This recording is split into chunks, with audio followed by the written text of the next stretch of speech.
Welcome to my YouTube channel Bapiji technology YouTube চ্যানেলে আপনাদের স্বাগত। এই মাদারবোর্ডটি নো ডিসপ্লে হয়ে আছে।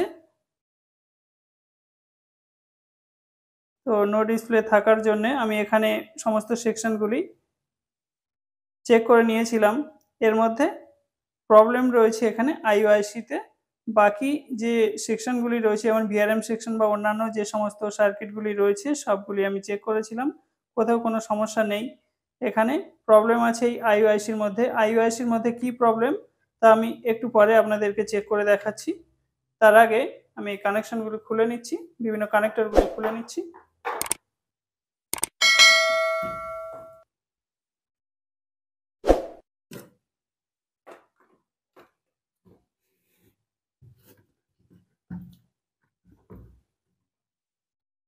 এই যে আইওআইসিটি রয়েছে, আইওআইসির মধ্যে প্রবলেম থাকার জন্যে এই মাদারবোর্ডে নো ডিসপ্লে দেখাচ্ছে। সঠিকভাবে ভোল্ট এই আইওআইসিতে কাজ করছে না। তো আইওআইসিটি খারাপ থাকার কারণে নো ডিসপ্লে আছে মাদারবোর্ডের মধ্যে। আইওআইসিটি চেঞ্জ করব।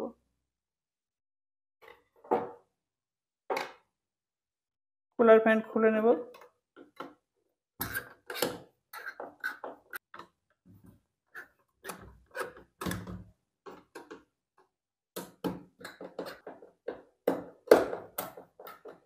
স্ক্রুগুলি খুলে নিয়েছি, কানেক্টর খুলে নিলাম।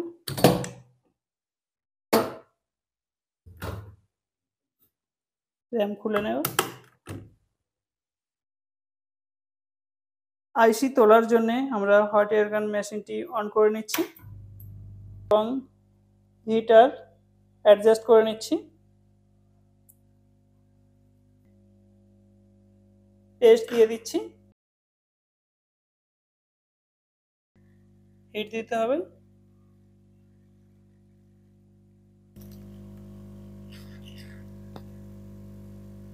তোলা হয়ে গেছে।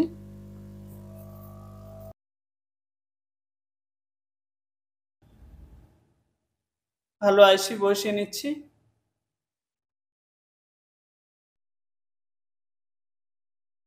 হিট দিতে হবে।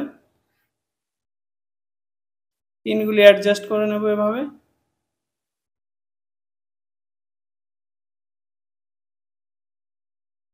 আইসি বসানো হয়ে গেছে, ক্লিন করে নেব।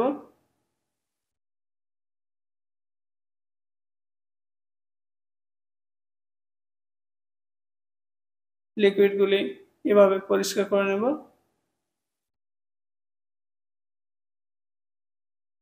হয়ে গেলে প্রসেসর সকেটে প্রসেসর বসিয়ে দিলাম, লক আটকে দিলাম।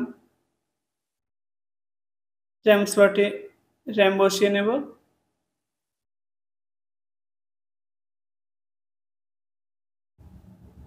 র্যাম যুক্ত করে দিচ্ছি। কুলার ফ্যান প্রসেসরের উপর বসিয়ে দিতে হবে।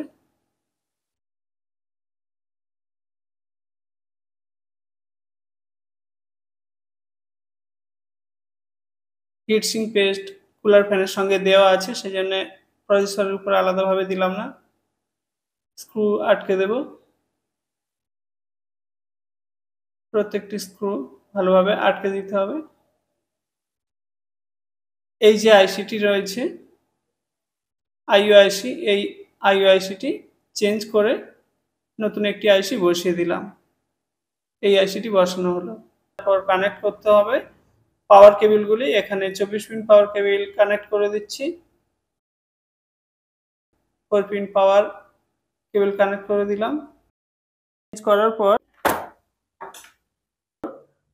মাদারবোর্ডের সঙ্গে 24 পিন পাওয়ার কেবিল কানেক্ট করে দিয়েছি, 4 পিন পাওয়ার কেবিল কানেক্ট করে দিয়েছি। এখন পাওয়ার সুইচ অন করে দিলাম।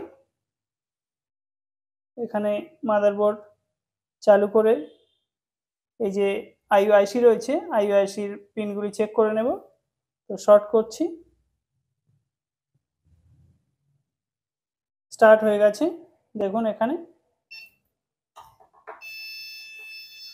মাদারবোর্ড চালু হয়ে গেছে।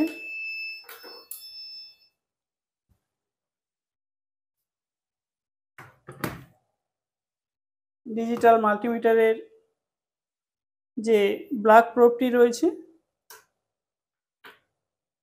এখানে এই ব্ল্যাক কানেক্টরের সঙ্গে ব্ল্যাক যে কেবিল রয়েছে, ব্ল্যাক কেবিলের এই যে পিন রয়েছে এখানে যুক্ত করে দেব এবং ডিসি ভোল্ট 20 সিলেক্ট করে নেব,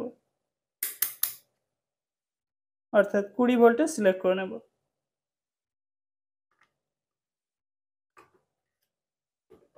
দেখা যাক এখানে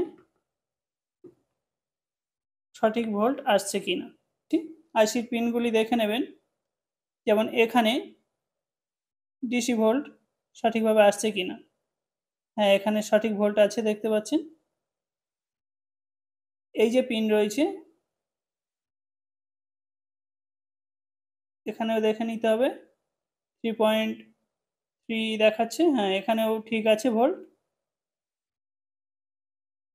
হ্যাঁ, ভোল্ট ঠিক আছে। তারপর এই যে পিন রয়েছে এখানে চেক করতে হবে,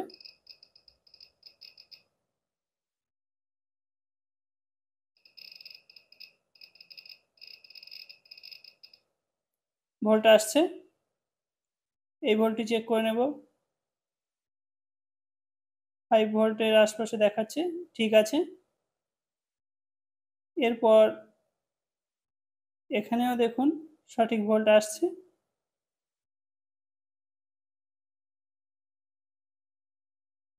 এখানেও সঠিক ভোল্ট আছে। এই পিনটি চেক করব, ওকে। এখানে 0।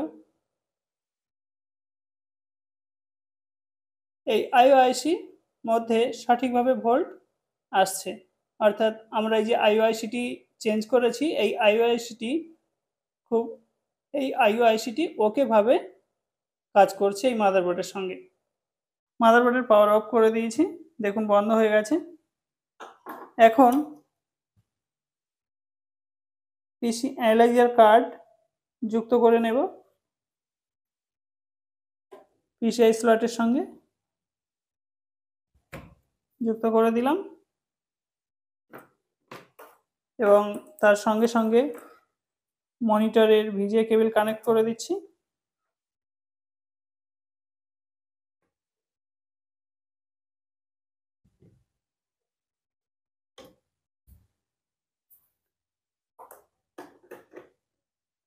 পাওয়ার সুইচ অন করে নিচ্ছি মনিটরের এবং সিপিইউ স্টার্ট করে দেখে নেব অ্যানালাইজার কার্ড এবং মনিটরে ডিসপ্লে আছে কিনা। দেখুন স্টার্ট করছি, দেখুন এখানে অ্যানালাইজার কার্ডের দিকে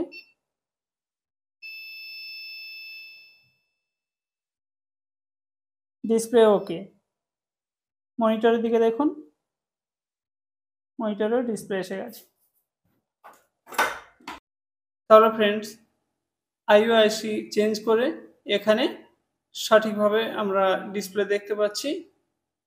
ভিডিওটি ভালো লাগলে লাইক, কমেন্ট, শেয়ার করবেন এবং আমার চ্যানেলে নতুন হয়ে থাকলে চ্যানেলটি সাবস্ক্রাইব করে অল নোটিফিকেশন অন করে দেবেন। Thanks for watching.